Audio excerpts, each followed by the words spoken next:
Hello friends, आज की इस वीडियो में आप सभी का स्वागत है, जिसमें हम करने वाले हैं क्लास 9th का साइंस है। ये कर रहे हैं हम 7वां चैप्टर। ठीक है, हम इसका एक वीडियो अपलोड कर चुके हैं, ये दूसरा लेक्चर होगा। ठीक है, इसके पिछले वाले लेक्चर में हमने बात किया था गति के बारे में। ठीक है, गति से रिलेटेड ही पूरा चैप्टर है, जिसमें हम आज बात करेंगे सदिश और अदिश के बारे में।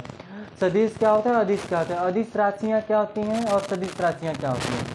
अदिश मतलब जिनमें दिशा की ज़रूरत नहीं होती है और जिनमें सिर्फ परिणाम निकलता है।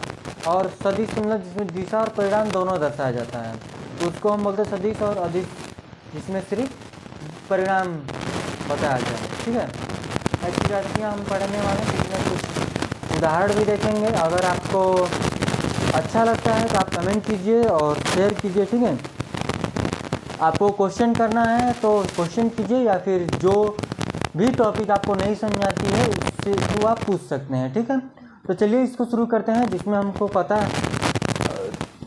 आपको पता होगा कि यह चैप्टर का नाम क्या है। ठीक है, चैप्टर का नाम हम शुरू में बताया था कि गति है। ठीक है, ये किसके लिए, क्लास 9 के लिए NCERT बुक का है। ठीक है, और ये बात कर रहे हैं अगर तो ये यूपी बोर्ड वालों के लिए हम यहाँ पर पढ़ रहे हैं। ठीक है, तो चलिए यहाँ से हम देख लेते हैं इसको। डालिए हेडिंग। इसमें हमने इसके पिछले वीडियो में बात किया था सरल रेखी गति। सरल रेखी गति क्या है कि एक ही दिशा में गति कर रहा है, एकदम सीधी दिशा में, उसको क्या बोलते हैं, सरल रेखी गति। उदाहरण जैसे कि ट्रेन, रेल हो गया। रेल क्या एक सीधी रेखा में गति करती है, या फिर किसी भी बॉल को हम किसी भी वस्तु को ऊपर फेंकते हैं तो वो एक सीधी रेखा में नीचे आती है। ठीक है, वो एक उदाहरण थे। ठीक है, तो आज बात करेंगे अदिश। अदिश राशियाँ, अदिश राशियों को बोलते हैं क्या, लिखेंगे जिन राशियों को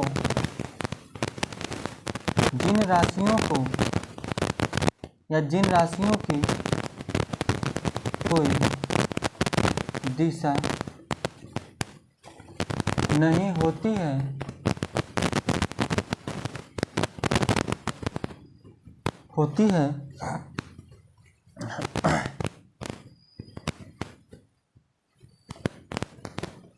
यथार्थ जिन्हें व्यक्त करने के लिए केवल परिणाम की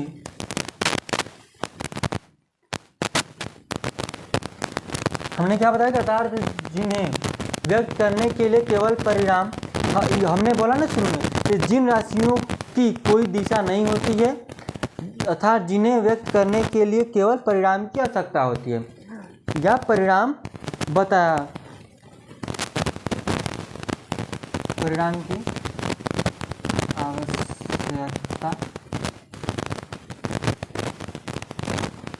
होती है, उन्हें हम क्या बोलते हैं, अदिश राशि। उदाहरण में देखते हैं तो सीधी, अगर हम इसकी उदाहरण की बात करते हैं तो दिखेगा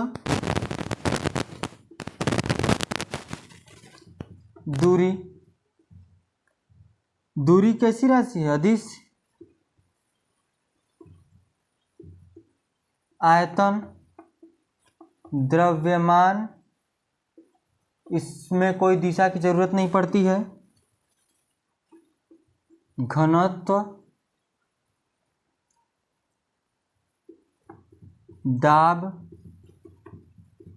कार्य, ऊर्जा। ऊर्जा हो गया, विद्युत आवेश, विभव, धारा। बात करेंगे हम, विभव हो गया विद्युत धारा की, फिर उसके बाद हो गया प्रतिरोध,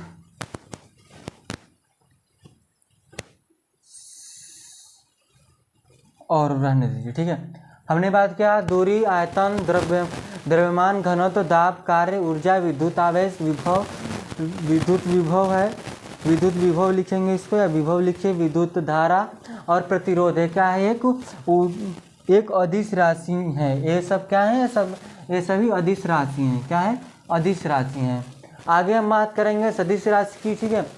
ज़्यादा कुछ बड़ा टॉपिक है नहीं कि इसमें बहुत उलझे रहे हैं, बस इतना है कि अदिश राशि क्या है और तो अदिश राशि किसे कहते हैं, अभी इतना ही आएगा। बड़ा लेवल आएगा आपका 11 में अदिश और सदिश के बारे में बहुत ज़्यादा है उसमें है। तो अभी तो बस इतना ही। इसका एग्जाम्पल आपको पता होना चाहिए। कभी पूछ सकता है कि दूरी किस तरह की राशि है और अदिश किसे कहते हैं, 1-2 नंबर में पूछ लेता है, ज़्यादा कुछ यहाँ से नहीं पूछता है, ठीक है। फिलहाल के लिए तो आगे देखिएगा, बात करेंगे हम सदिश राशि की। इस बार बात करेंगे सदिश राशियाँ। तो क्या लिखा है अदिश राशियों की, अच्छा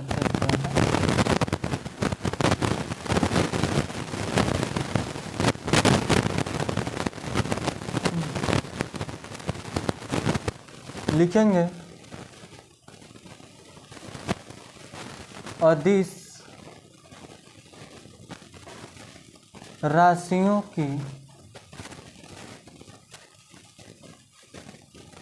प्रकृति से भिन्न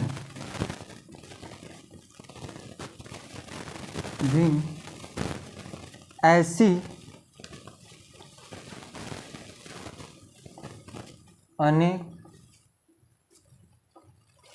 राशियां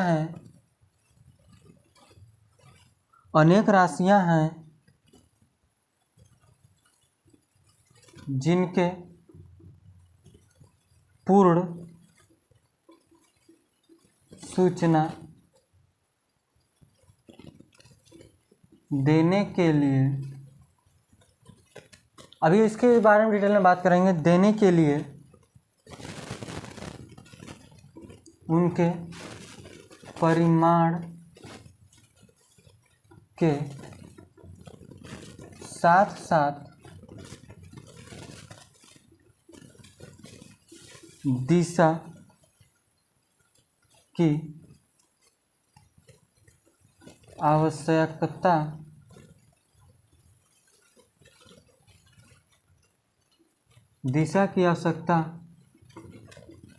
होती है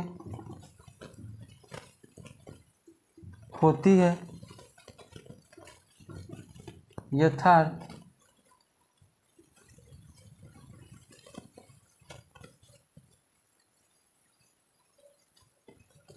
दिशा की आवश्यकता होती है। आगे मान लिखिए, उसे सदिश राशि कहते हैं। इसे क्या कहते हैं? सदिश राशि कहते हैं। जैसे कि वेग हो गया, उदाहरण जैसे वेग हो गया,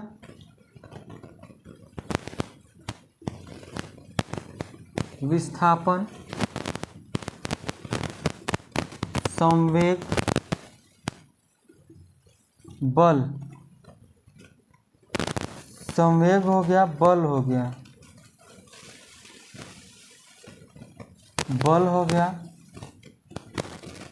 त्वरण हो गया आदि, ठीक है। ये क्या है?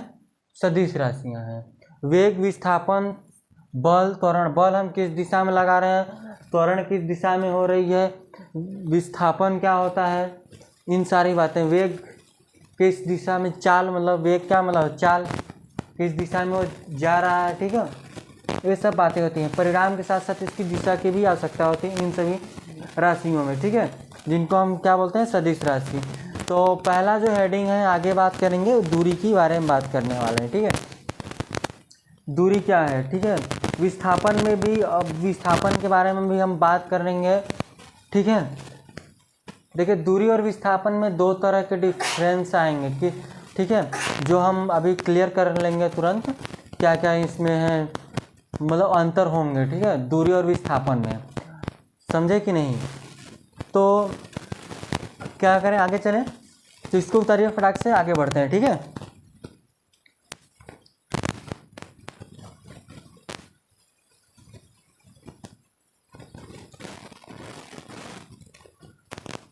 इसको इरेज करेंगे हम।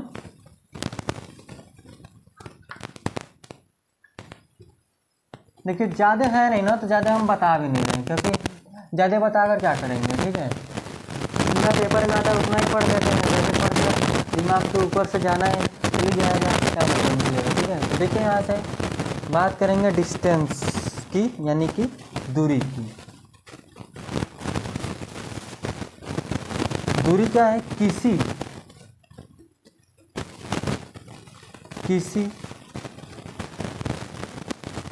गतिमान वस्तु द्वारा एक स्थान से दूसरे स्थान तक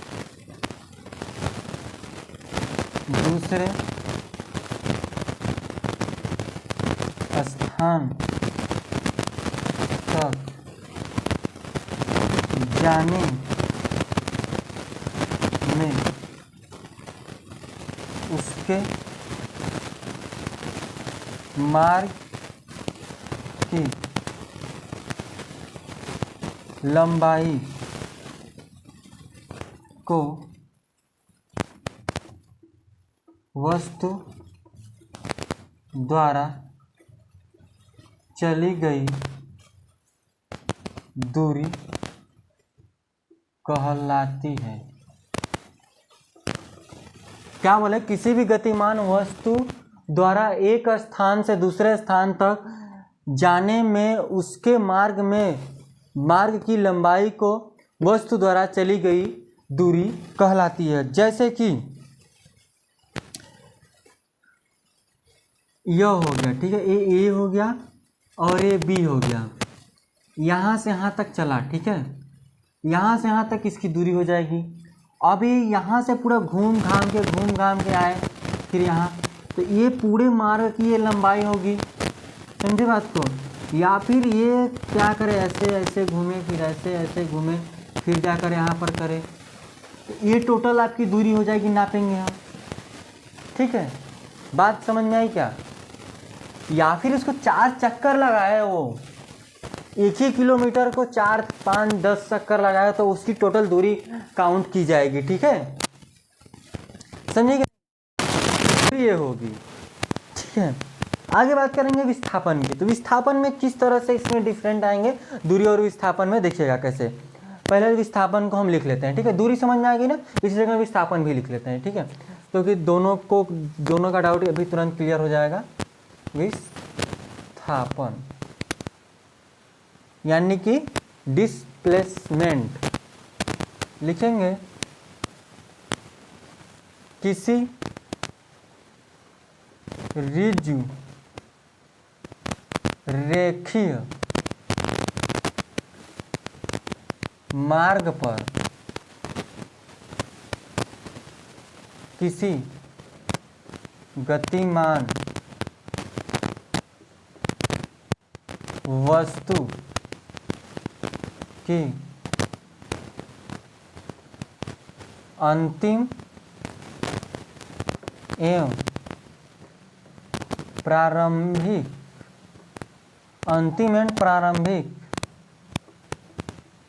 स्थितियों के अंतर को वस्तु का विस्थापन कहते हैं। अगर बात करेंगे दो बिंदुओं के बीच की ऋजु रेखा मार्ग पर निश्चित दिशा में चली गई जो दूरी होती है उसे हम विस्थापन कहते हैं। क्या कहते हैं? विस्थापन कहते हैं। विस्थापन एक कैसी राशि है? सदिश राशि। विस्थापन कैसी राशि है? एक सदिश राशि। ठीक है, विस्थापन क्या है? सदिश राशि। जैसे कि कोई भी व्यक्ति हो गया, ठीक है, अभी हम बोले ना यहाँ पर इसकी बात कर रहे हैं। जैसे कि अब ये कोई व्यक्ति क्या किया, घूम कर एकदम घूमा आकर यहाँ पर आ गया, ठीक है, फिर बी के पास चला गया, तो विस्थापन कितनी हो जाएगी? यहाँ से यहाँ तक की मान लीजिए दूरी है 1 मीटर या फिर 1 किलोमीटर, तो इसकी विस्थापन 1 ही किलोमीटर होगी। क्या बोला? ऋजु रेखा में, एक सीधी रेखा में। वो भलू से वो घूम घूम कर दुनिया भर घुमा फिर आ गया यहाँ पर, लेकिन वो विस्थापन एक सीधी रेखा में यहाँ से डायरेक्ट जहाँ खींच देंगे। जैसे कि बात समझेगा, जैसे कि एक ए व्यक्ति है, इस यहाँ पर उसको जाना है, ठीक है, तो ये जब सीधी चला गया ये विस्थापन हो गया। अगर ये घूमा ऐसे ऐसे घूम करके यहाँ पर आया, ये तो दूरी होगी। ये क्या होगी? ये दूरी होगी, ये विस्थापन नहीं होगी। ये जो घूम कर गया ये दूरी बोली जाएगी, इतनी दूरी घूम कर आया, लेकिन उसका विस्थापन कितना हुआ है वो एकदम सीधी रेखा में ही वो नापा जाएगा। समझे कि नहीं? तो ये होगी विस्थापन की बात होगी। विस्थापन और इसमें क्या है डिफरेंट है, मतलब दूरी में क्या है कि जितनी दूरी तय करेगी सभी को लेंगे, लेकिन विस्थापन में क्या है कि हमको जैसे कि कहीं पर जाना है, ठीक है, तो रोड पकड़ के नहीं जाएंगे, पूरी डिस्टेंस कवर करते हुए। ये नहीं कि एकदम अपने घर के सीधा वो दिख रहा है तो एकदम कहते कि यार एकदम पहुंच जाएं उसके घर, ठीक है, ऐसा नहीं है।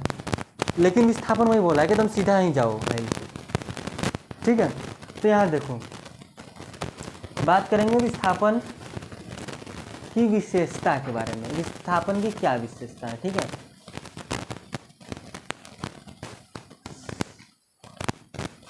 इसको अरेंज करें, इस वाले को।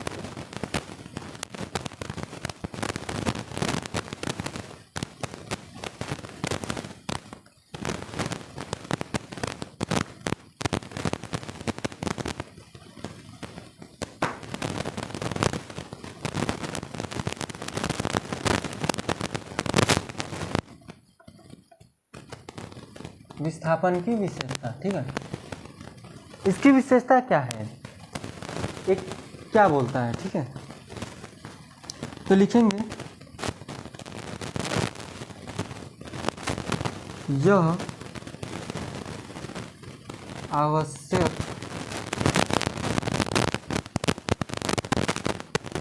नहीं है कि विस्थापन का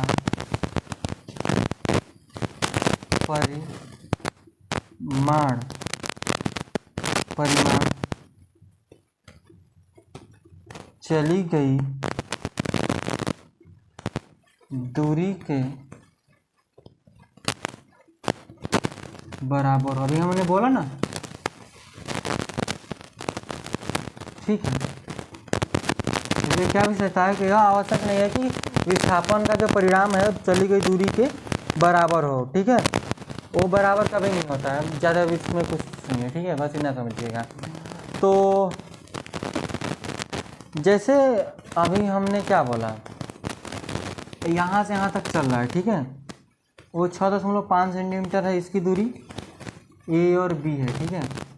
और यहाँ से फिर है एक यहाँ पर है, तो यहाँ से यहाँ तक की दूरी तो 4 सेंटीमीटर, ये भी है 5 सेंटीमीटर है, ठीक है। तो बात समझिएगा ना, विस्थापन क्या करेगा कि यहाँ चला ऐसे चला, ये तो टोटल दूरी हो जाएगी, लेकिन विस्थापन में सीधी रेखा होगी, यहीं आपकी विस्थापन नहीं होगी। ये दोनों जोड़ेंगे तो दूरी निकलेगी, क्या निकलेगी? दूरी निकलेगी। और सीधे यहाँ से यहाँ जा रहा है तो भी दूरी हो जाएगी, अगर घूम कर जा रहा है तो भी दूरी हो जाएगी। लेकिन विस्थापन जाए तो विस्थापन ऐसे ही घूम कर जाएगा तो भी यही दूरी हो, यही विस्थापन होगा। अगर ये सीधा जाएगा तो अगर भी यही विस्थापन होगा। समझे कि नहीं? बात समझ में आई? तो आगे और सारी चीज़ें हैं, दूरी तथा विस्थापन में अंतर देख लेते हैं, ठीक है। दूरी और विस्थापन में अंतर क्या है उसके बारे में बात करेंगे, ठीक है। तो आप एक बार इसको देखिए, ठीक है, इसको स्क्रीनशॉट लीजिए, फिर या फिर इसको उतारिए, हम आगे देख लेते हैं और सारी बहुत और क्या क्या चीज़ें। ज़्यादा बड़ा चैप्टर है या फिर छोटा नहीं हो जाएगा? तो ठीक ठाक ही है, हो जाएगा, देखते हैं कितना दिन, ठीक है। कुछ क्रिया विधि है तो बाद में बात करते हैं, पहले इसको दूरी दिखा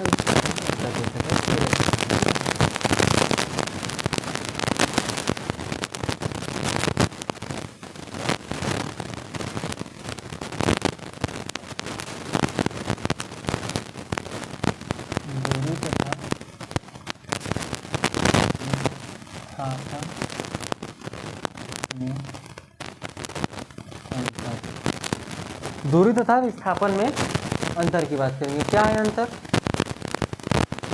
इस तरह से कॉर्ड खींचेंगे, एक साइड दूरी की लिखेंगे, दूरी की तरह विस्थापन, इस साइड लिखेंगे दूरी और इस साइड विस्थापन। आपसे अंतर पूछता तो इसी तरह से लिखेंगे, ठीक है, इसी तरह से लिखेंगे। फर्स्ट किसी समय में गतिमान वस्तु द्वारा तय किए गए किसी भी समय में गतिमान वस्तु द्वारा तय किए गए दूरी, तय की गए मार्ग की लंबाई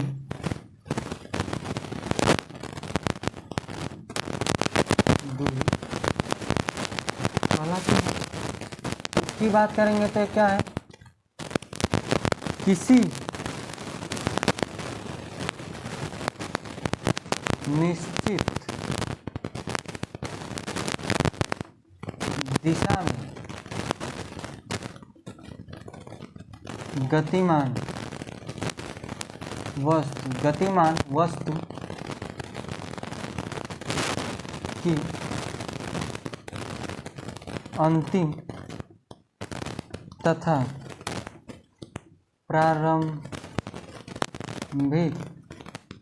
तथा प्रारंभिक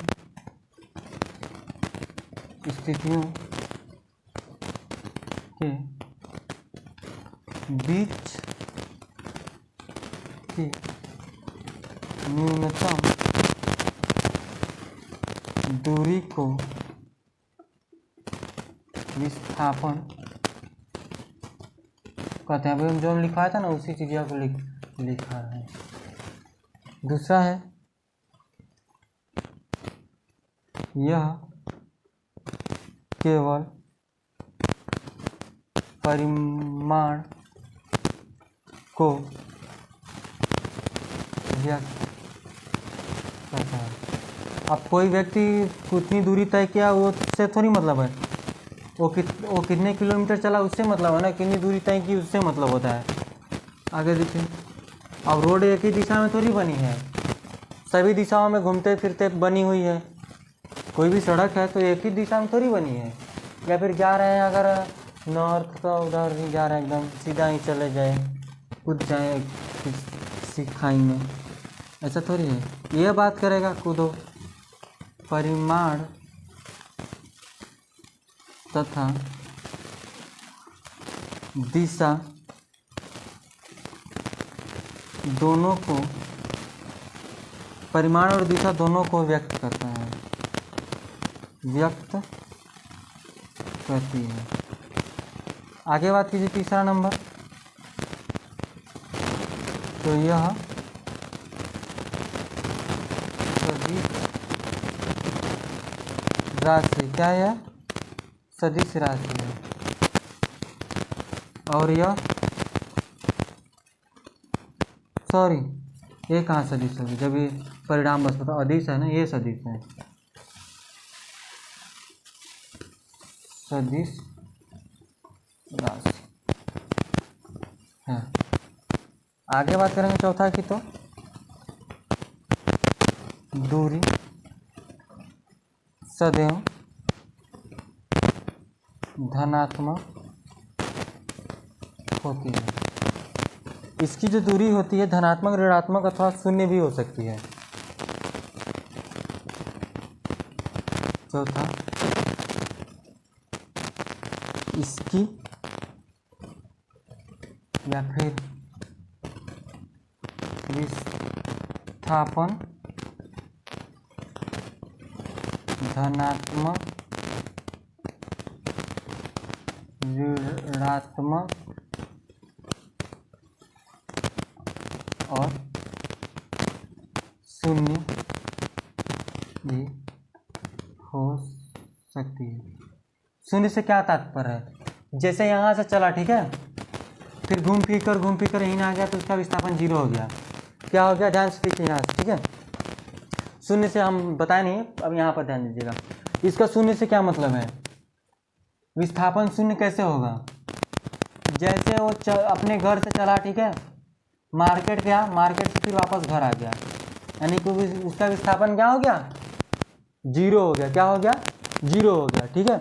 यही बोला है कि विस्थापन 0 भी हो सकता है, ठीक है। तो देखिए इतनी बात आपको क्लियर हो गई है, तो आगे बढ़ लेते हैं हम।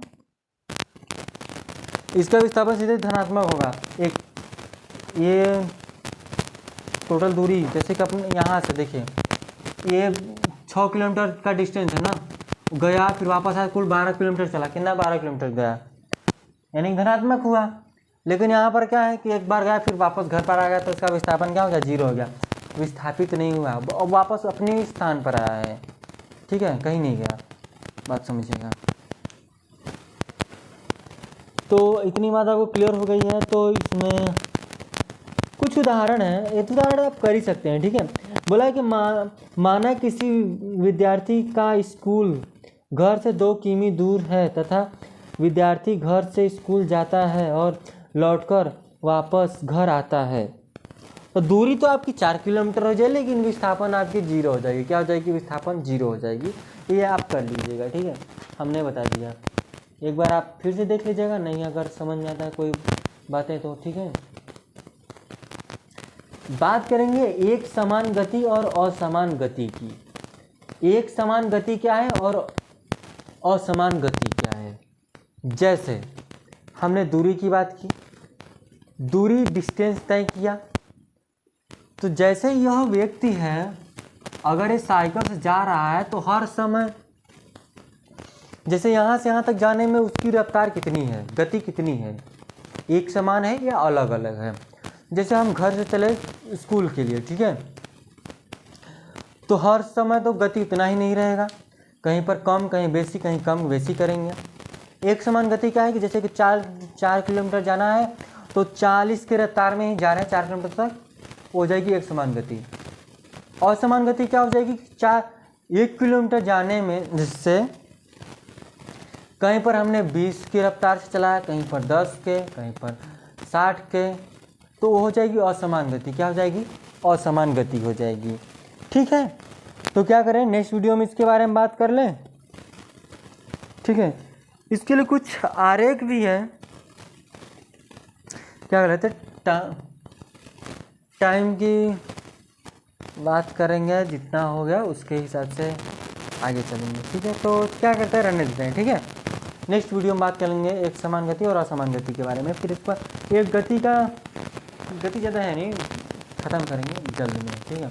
कम से कम फिर भी तो 7-8 तरीके से बने रहेंगे, ठीक है। तो चलिए आज के लिए इतना रखेंगे, धन्यवाद।